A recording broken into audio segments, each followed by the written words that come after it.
நான் சீரியல்ஸ் பண்ணிட்டு இருந்தேன் மலையாளத்துல. சீரியல்ஸ் பண்ணிட்டு இருக்கும்போது மூவிஸ் வந்து அகைன் பண்ணணும்னு ஆசையா இருக்கு. இதுவும் வரல. சீரியல்ஸ் பண்ணிட்டு இருக்கும்போது திடீர்னு ஒரு நாள் வந்து இந்த டைரக்டர்ஸ் அவங்க school of drama Kerala Thrissur school of டிராமால இருந்து படிச்சு இந்த மாதிரி இண்டிபெண்டன்ட் மூவிஸ் பண்ற டைரக்டர். ஸோ அவங்க வந்து கால் பண்ணி இந்த மாதிரி ஒரு ஸ்டோரி இருக்கு. ஆனா இது தியேட்டர்ல ரிலீஸ் ஆகாது. எங்களுக்கு ஃபெஸ்டிவலுக்கு இதுக்காக தான்.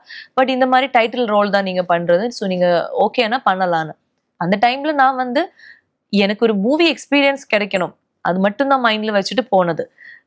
போயிட்டு அந்த கேரக்டர்ஸ் பண்ணும்போது அங்கேயும் இந்த மாதிரி டைரக்டர்ஸ் வந்து ரொம்ப பர்டிகுலரா இதுதான் வேணும், இப்படிதான் வேணும், இந்த கேரக்டர் வந்து இப்படிதான் இருக்கும், இப்படிதான் சிரிக்கும், எல்லாமே வந்து சொல்லி கொடுப்பாங்க. அவங்க வந்து மூவி முடிய வரைக்கும் என்ன வாசந்தின்னு தான் கூப்பிடுவாங்க.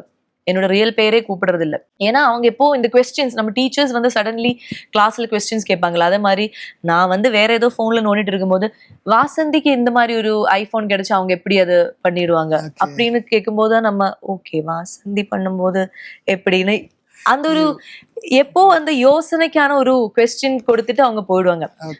நான் ஃபுட்டு சாப்பிடும் போதும் பிரியாணி டெய்லி சாப்பிடாம இயர்லி ஒன்ஸ் தான் வாசந்தி சாப்பிடுறது. அப்போ எப்படி வாசந்தி சாப்பிடுவாங்க சொல்லுங்க, ட்ரை பண்ணுங்கன்னு. அப்பதான் நான் சாப்பிட்ற பிரியாணி கூட இது வேற மாதிரி இருக்கேன்னு ஒரு தோணல்.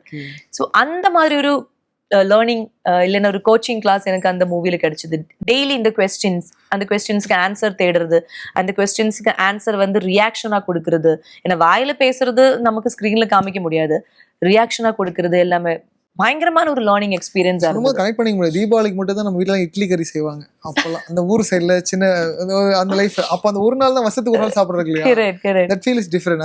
அது டிஃப்ரெண்டா இருக்கும் கண்டிப்பா. அது இல்லாம வித்தவுட் ஒரு எஜுகேட்டட், ரொம்ப எஜுகேட்டட் ஆகாத ஒரு பொண்ணு, நிறைய டிராவல் பண்ணாத ஒரு பொண்ணு, நிறைய யாருக்கிட்டும் பேசாத ஒரு பொண்ணு வந்து தனியா ரெஸ்டாரண்ட் போய் சாப்பிடுறது எப்படி இருக்கும், தனியா ஒரு வீட்டுல இந்த மாதிரி இதாகும் போது எல்லாமே டிஃப்ரெண்டா இருக்கும். ஸோ அது வந்து ரொம்ப மைன்யூட்டான சேஞ்ச் கூட அவங்க அப்படி பார்த்து பார்த்து எனக்கு சொல்லி சொல்லி கரெக்டா அந்த கேரக்டருக்கு கொண்டு வந்தாங்க. பட் எனக்கு என்னன்னா நான் வந்து ப்ராப்பரா ஒரு ஹார்ட் ஒர்க் அதுக்கு போடல. அந்த ஒரு வருத்தம் எனக்கு இருக்கு.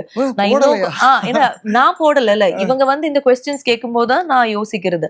அது இல்லாம நானே வந்து இன்னும் கொஞ்சம் பெட்டரா ஹார்ட் ஒர்க் எல்லாம் பண்ணி நானே இந்த கேரக்டருக்குள்ள டிராவல் பண்ணி இருந்தா மேபி இன்னும் கொஞ்சம் நல்லா இருக்குமே அப்படின்னு தோணுச்சு.